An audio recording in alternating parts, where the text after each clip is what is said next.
Erowid note. Our understanding of the literature is that there is no such thing as safe recreational use of volatile solvents, aerosols and other street inhalants. Their psychoactive effects are inseparable from nerve and organ damage. We have chosen to include these reports to help document the real-world use of inhalants, but their inclusion is not intended to imply that they are anything but dangerous. It is really hard here, Utah, to find good drugs. Marijuana is ample, but I prefer acid, which seems extinct. My friend told me of his gasoline huffing experiences. I was curious to do this, so, after my friend told me the best way to huff up the fumes, I went home and tried it. I'm telling you now how dumb it is. I went with my friend's Coke bottle idea. Put just a small ring of gasoline at the bottom of a 2-liter bottle. Put your mouth on the bottle's mouth and inhale. I did this a couple times in the garage, alone. My first huffs. I felt my head sink into my body, so I thought I had no neck, like Wise with my eyes. I huffed a bit more. My impaired judgment told me to do this in the house, downstairs. Like a dumb ass I did. I huffed more and more. I looked at the wall in between rounds. The oddest pattern. It was purple and yellow, 60s psychedelic art. It was spinning in circles, slowly and tranquil. I sat on the couch awed with a gas bottle in my lap. I inhaled more and more, seeing how close I can come before insanity and melting my brain. I thought the computer a couple feet away from me was helping with the nuke job. I had to find a new seat away from the computer.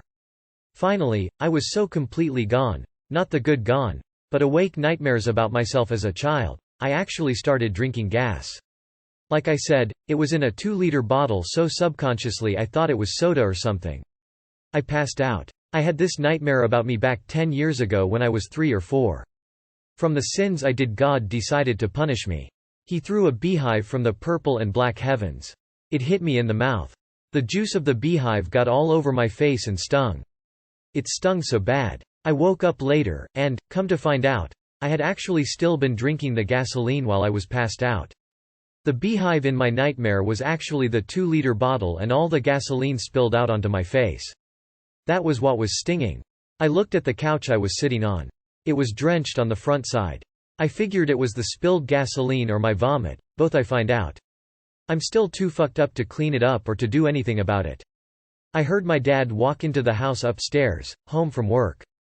I had the sense to hide the bottle behind a different couch. I sat on the rocking chair and turned the TV on. I was rocking gently back and forth. I actually wasn't. The gasoline makes you feel like you are. I forgot my dad was upstairs.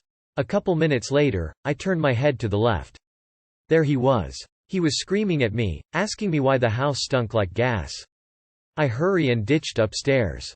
He followed me. I took a seat on the kitchen table, realizing if I left he would probably tackle me in the street and drag me home.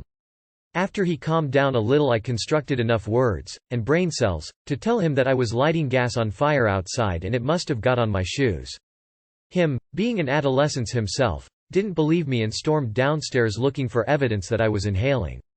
Thank the God who pegged me with that beehive, he didn't.